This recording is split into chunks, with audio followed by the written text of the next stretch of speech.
Assalomu alaykum Vodil xalqi. Vodilam YouTube kanali kuzatuvchilari, bugun 4-son texnikumi ochiq eshiklar kuni ekan. Qanday ochiq eshiklar kuni? Buni batafsil ko'rsatib o'tamiz. Qani ketdik.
Hozirgi yoshlarimizga eng avvalo hunar o'rganishni tavsiya qilardik.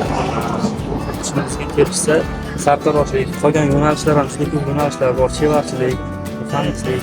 Bu yo'nalishlar faqat yoshlar o'rganish kerak, ham oliy ta'limda o'qish uchun harakat qilish kerak, ham hunar o'rganish kerak. Hunar o'rgansa, doimiy qandaydir ish bilan band bo'ladi. Keyinchalik davlat ishiga kirib, yaxshi ishlarda ishlagan taqdirda ham uni qo'shimcha ish qilib o'ziga hunar tariqasida olib ketishi mumkin, hobbi sifatida.